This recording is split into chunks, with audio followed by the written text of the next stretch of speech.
Oke, selamat siang adik-adik. Kembali lagi bersama Bang TP ya. Jadi hari ini kita lanjut prediksi pembahasan TPSK-nya. Jadi Abang harap adik-adik tetap mengikuti video kita ini agar adik-adik bisa lulus di UTBK nanti di pilihan pertama. Amin ya. Nah, jadi kali ini Abang menunjukkan video kita ini ada langsung gambar Abang ngomong. Ini tujuannya agar adik-adik ya nggak penasaran lah Bang TP itu gimana sih sebenarnya orangnya. Nah, ya beginilah Bang TP ya. Jadi langsung aja, nggak usah video itu wajah Abang kalian lihat, soal ini aja lihat ya. Langsung nomor berikutnya. Di antara sistem pertidaksamaan linier di bawah ini, yang memiliki daerah penyelesaian tidak berada di kuadran ketiga. Tidak berada di kuadran ketiga. Jadi di sini Abang jelaskan dulu kuadran, adik-adik pasti sudah tahu kuadran itu ada 4 gitu ya. Ada kuadran 1, ada kuadran 2, ada kuadran 3, dan ada kuadran ini kuadran 4. Cocok ya? Jadi katanya di sini mana dari pilihan berikut yang daerah penyelesaiannya tidak berada di kuadran ketiga? Ya. Langsung aja. Di sini kan materi ini kan pertidaksamaan linier ya, program linier. Jadi ada beberapa hal yang harus kalian ingat mengenai cara menentukan daerah arsiran atau daerah penyelesaian. Langkah pertama tentunya ya kita gambar dulu garisnya ya, gambar garisnya. Inilah langkah pertama. Terus kita tentukanlah daerah arsirannya. Tentukan daerah arsiran. Sekarang masalahnya menentukan gambar kayak mana, menentukan daerah arsiran kayak mana. Abang rasa kalau menentukan gambar kemarin di video-video kita sebelumnya sudah kita bahas cara menentukan gambar garis. Contoh ini yang A. Yang A itu kan katanya 5x tambah 2y lebih kecil dari 10 gitu ya. Cara menentukan gambarnya ya begini aja. Kita tutup aja si x-nya gitu ya. Tutup aja si x atau hilangkan aja si x. Tinggal 2y ini ubah jadi sama dengan, ibaratkan sama dengan ya. Tanda pertidaksamaan lebih kecil atau lebih besarnya ibaratkan aja jadi sama dengan, berarti 2y sama dengan 10, y sama dengan 5 gitu ya. Berarti y sama dengan 5. Y sama dengan 5 di mana? Di atas. Oke, ini y sama dengan 5. Cocok ya.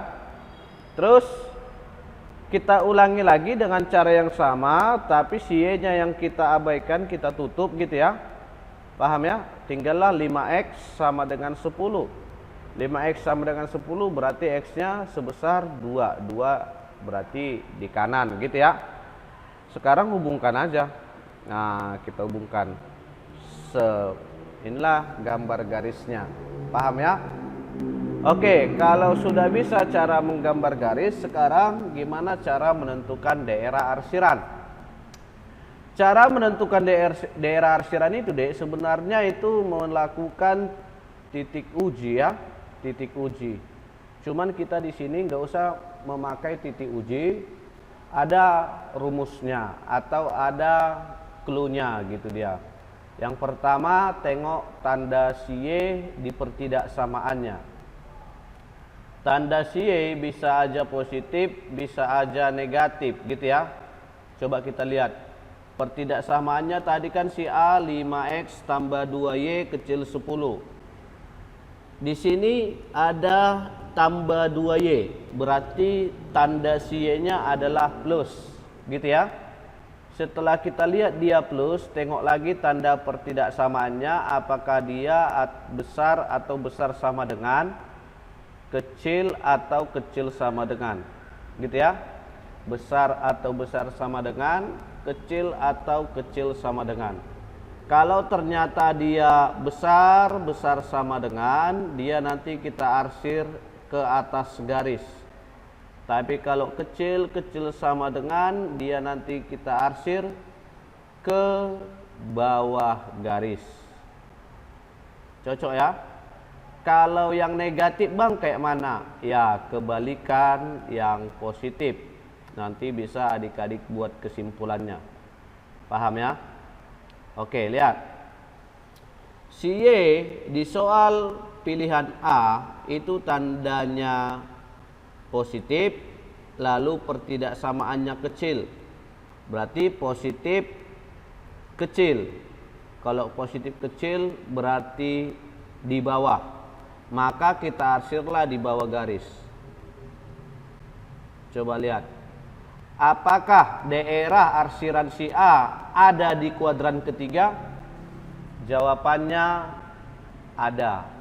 Kalau ada berarti bukan jawaban yang kita cari, karena permintaan si soal yang tidak berada di kuadran ketiga. Paham ya? Tidak berada di kuadran ketiga. Lalu kita uji lagi si B. Si B itu 5x tambah 2y besar dari 10 gitu ya. Besar dari 10. Kalau ini kita uji atau kita gambar, berarti mirip aja. Mirip sama sekali dengan si A gambar garisnya. Gitu ya. Karena perbedaannya hanya di besar dan kecilnya saja. Paham? Oke, sekarang diarsir kemana gitu dia. Coba kita lihat tanda Y-nya positif, tanda pertidaksamaannya besar. Berarti positif besar, berarti ke atas. Kalau kita arsir ke atas berarti begini ya. Oke, kita arsir ke atas berarti begini. Coba kita lihat kuadran 3 kan tadi kita bilang ini, ya kan? Apakah daerah arsirannya ada di kuadran ketiga?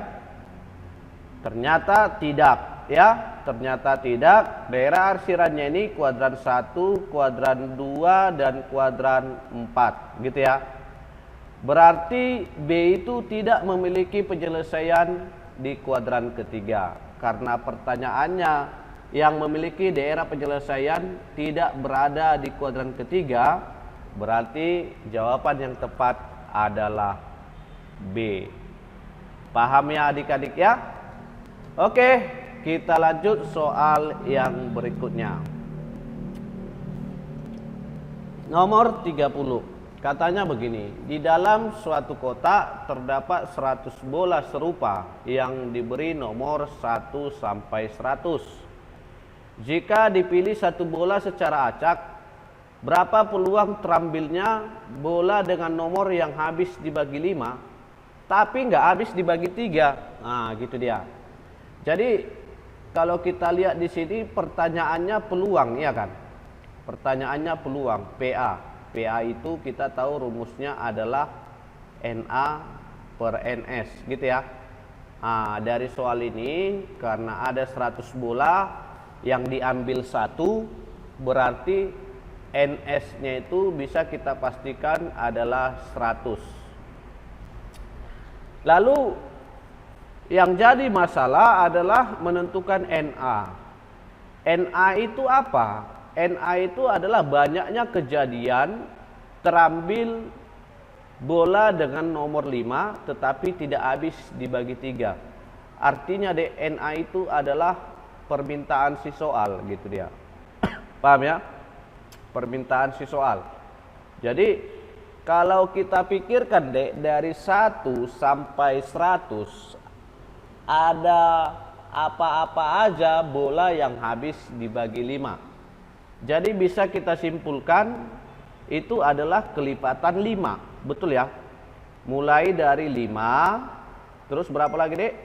10, terus berapa lagi dek? 15, terus 20, terus 25, yang terakhir berapa nanti nih? Katanya kan sampai 100. Kalau 100 berarti ikut juga.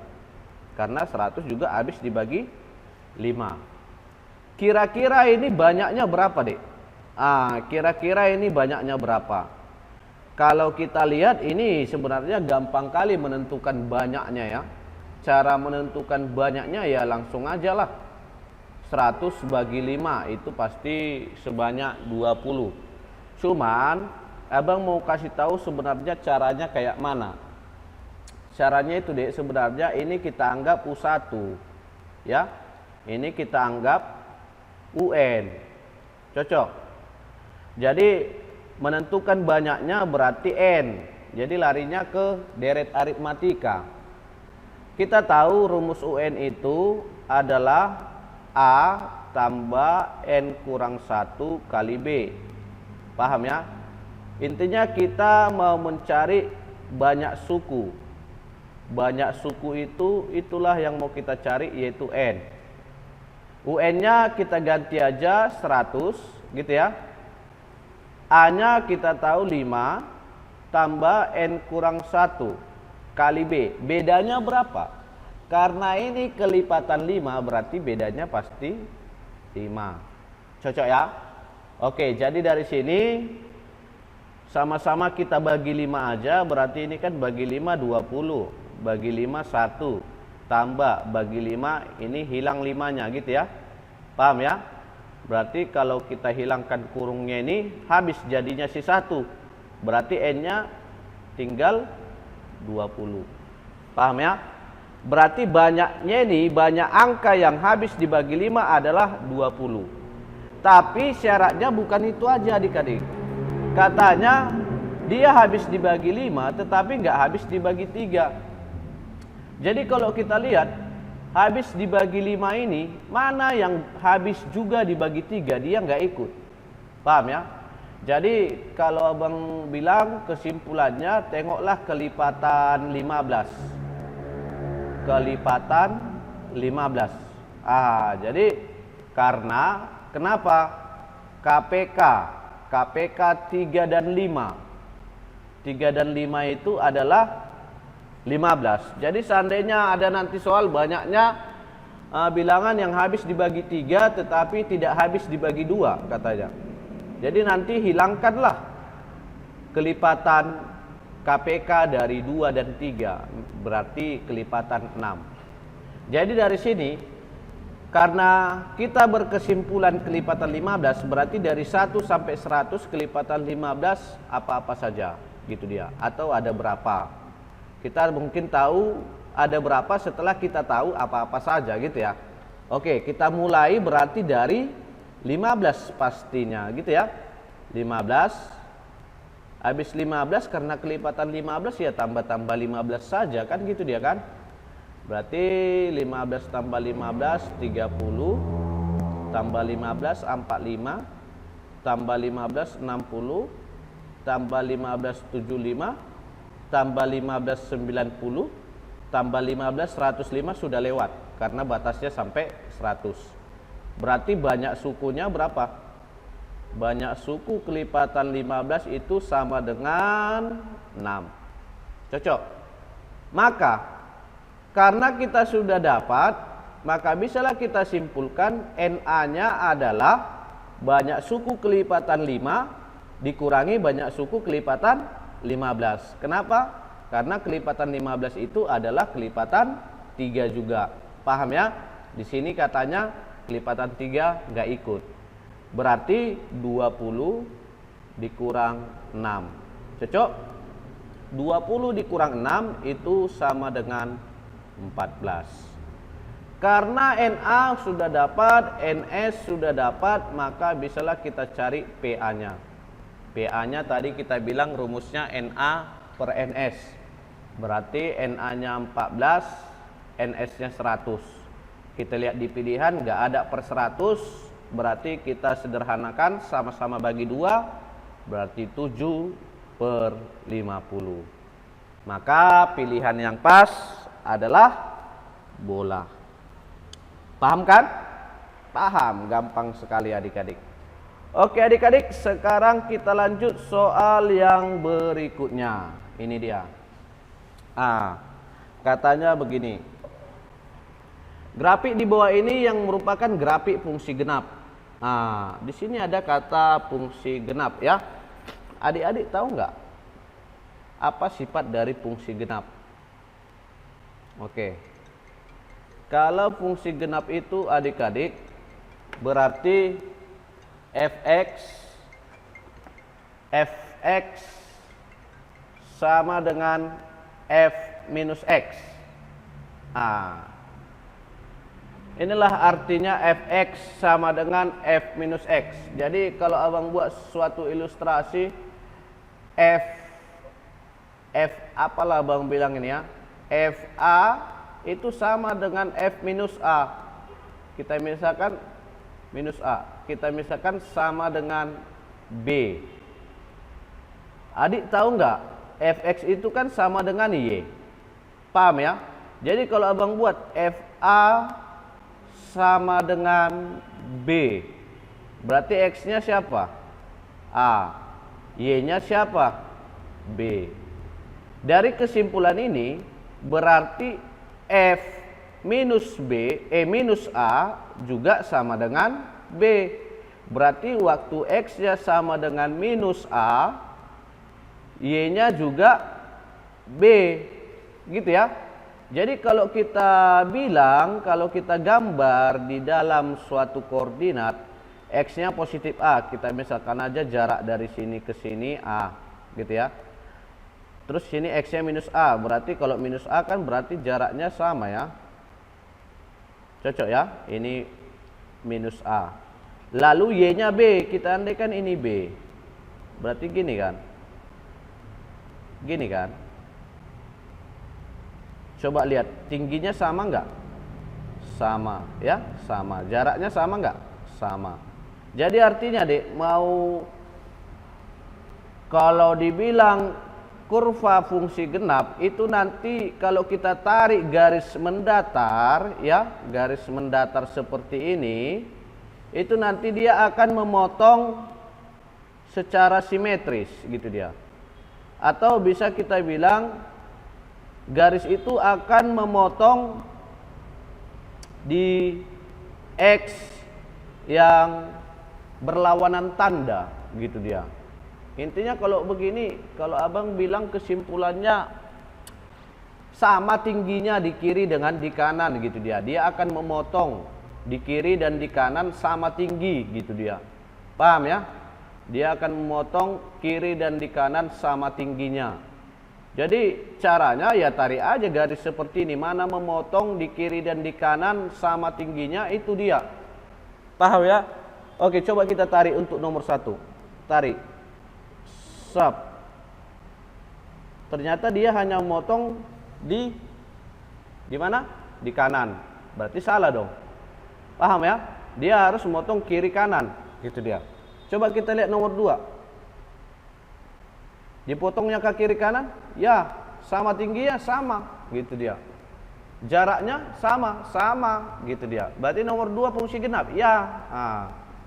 Paham ya? Jadi dari sini kan kalau 1 salah kan 3 salah. Kalau 2 benar, udah pastilah 4 benar. Karena 1 dan 3 tadi kesimpulannya salah. Atau kalau adik-adik nggak percaya, coba kita buktikan. Sama tingginya sama. Gitu dia. Jarak si X sama, gitu dia. Paham ya adik-adik ya? Iya, Bang rasa ini soalnya lumayan gampang ini. Coba kalau nomor, ya sebenarnya kalau ditarik bisa di atas bisa di bawah ya. Cuman kalau kurvanya nggak ada bagiannya di bawah, jangan kita tarik di bawah ya. Apa yang mau kita lihat gitu ya. Ini juga bisa nomor 4 kita tarik dari bawah. Sama kan? Paham ya? Mau dari atas, mau dari bawah ditarik pasti sama. Yang penting ada bagian kurvanya di atas dan di bawah. Coba ini kita perhatikan. Kan? Kalau dari soal nomor ini udah beda dia. Sudah beda. Paham ya? Ini jaraknya berapa, ini jaraknya berapa, udah pasti beda gitu dia. Atau ke sini kita buat Paham ya? Ini sekali, di kanan 2 kali. Paham ya adik-adik ya? Jadi kalau fungsi genap itu di kiri sekali, di kanan sekali, di kiri 2 kali, di kanan 2 kali. Gitu dia, nggak boleh ganjil, harus genap. Paham ya? Titik potongnya harus genap. Bisa? Jadi dari soal kita ini jawaban yang pas adalah 2 dan 4. Maka jawabannya adalah cantik. Bisa adik-adik? Bisa. Oke, kita lanjut yang berikutnya. Nah, ini ada katanya, jika M dan N merupakan bilangan real. Ya, bilangan real ya. Lalu katanya Mn besar 0. Di sini katanya Mn besar 0. Mn artinya M kali N adik-adik. Besar 0. Kita tahu besar 0 itu adalah positif. Perkalian dua bilangan menghasilkan positif. Pada saat kapan? Nah, pada saat sama tanda. Sama tanda berarti M positif, N juga harus positif. M negatif, N juga harus negatif. Cocok ya? Jadi inilah pasangan M dan N yang mungkin. Lalu katanya, maka garis Y sama dengan MX tambah N tidak melewati titik mana katanya. Tidak melewati titik mana. Oke. Coba kita pahami dulu gambar garis ini. Karena kemungkinan M dan N ada 2 kemungkinan, maka gambarnya juga pasti ada 2. Seandainya M-nya dan N-nya sama-sama positif, gambar garisnya kayak mana? Nah, tadi kan sudah mengajari cara menggambar garis. Tutup X-nya, Y-nya sama dengan N. Kita andaikan ini kondisi M dan N positif ya. M dan N sama-sama positif. Tutup ininya, X-nya berarti Y-nya N. N itu tadi positif. Y sama dengan positif. Y positif berarti di atas. Betul ya? Terus tutup Y-nya, MX pindah ke kiri kan jadi minus MX. Cocok? Jadi minus MX sama dengan N. Berarti X sama dengan N per minus M. Ini sudah pasti negatif. Di mana X bertanda negatif? X bertanda negatif yaitu di sini. Berarti garisnya begini. Paham ya? Kemungkinan yang kedua adik-adik, kemungkinan yang kedua yaitu jika M dan N-nya sama-sama negatif. Garisnya tadi kan Y sama dengan MX tambah N. Coba kita gambar lagi. Kalau kita tutup MX-nya, berarti Y-nya N. Y sama dengan N berarti Y sama dengan negatif. Karena N itu negatif. Di mana Y negatif? Di bawah. Cocok ya? Terus kita tutup Y-nya. Si MX pindah ke kiri berarti minus MX sama dengan N. X sama dengan N per minus M. N per M negatif per negatif positif kan? Cuman di sini di bawah ini ada lagi tanda negatif. Berarti X-nya tetap aja negatif. Negatif di mana? Di kiri. Berarti garisnya begini. Paham ya? Jadi kira-kira pertanyaan si soal, titik mana yang tidak dilewati? Paham ya? Titik mana yang tidak dilewati? Coba kita perhatikan 0,2020. Kalau 0,2020 itu di mana letaknya? Sudah pasti di atas, gitu ya. 0,2020 di atas ya. Coba kita lihat garis ini. Apakah melewati, ini atas maksudnya sumbu Y positif. Apakah dia memotong Y positif atau melewati Y positif? Ya, pada saat M dan N-nya bertanda positif. Paham ya? Kita nggak tahu nilainya ini berapa, ya tergantung M dan N berapa nilainya. Yang pasti apakah dia melewati Y positif? Ya, berarti garis ini akan bisa melewati Y positif. Coba berarti nomor 1 benar ya. Nomor 2, 20,20. Kalau 20,20 adik-adik, di sini 20 andaikan atas 20 berarti titiknya di kuadran berapa ini? Kuadran 1. Coba lihat apakah ada kedua garis ini yang melewati kuadran 1. Ada, yaitu gambar garis pertama. Ini kan kuadran 1 ini semua. Cocok ya? Berarti bisa jadi dia lewat ini. Berarti nomor 2 juga benar. Paham ya? Coba nomor 3. 20, negatif 20. 20 ini negatif 20 di bawah, gitu ya, di bawah. Berarti dia melewati kuadran 4. Paham ya? Coba lihat, apakah ada gambar kita ini yang melewati kuadran keempat? Ada. Gambar nomor 2. Cocok ya? Ini kan kuadran keempat. Berarti nomor 3 ini benar. Coba kita lihat yang terakhir, 2020,0. 2020,0 itu kan berarti berada di kanan ya, pada sumbu X positif. Inilah 2020,0. Pas adik-adik ya. Jadi kalau ini 2020,0 di sumbu X positif, coba lihat. Apakah ada garis kita yang melewati sumbu X positif? Ini kan garis pertama, ini sumbu X positif D. Enggak lewat. Garis yang kedua, enggak lewat. Berarti jawabannya apa? Berarti jawabannya nomor 4. Karena permintaannya tadi apa? Yang tidak melewati. Maka dari sini karena 1, 2, 3 itu dilewatinya, berarti yang tidak dilewati adalah nomor 4. Maka jawabannya adalah dodol. Oke, ini abang buat benar-benar. Nanti jangan adik kira berarti 1, 2, 3 benar. Bukan ya. Ini benar-benar artinya ini dilewati ya, dilewati. Paham ya adik-adik ya? Jadi abang harap adik-adik cari-cari soal seperti ini, coba jawab sendiri. Abang yakin adik-adik pasti sudah mengerti. Oke adik-adik, sampai disinilah perjumpaan kita. Jangan lupa untuk mengikuti terus video kita. Dan jangan lupa di like, subscribe, dan di share. Diulang-ulangi di rumah adik-adik. Biar adik-adik lulus semuanya di pilihan 1. Ingat, waktu tinggal beberapa bulan lagi. Terima kasih, selamat siang.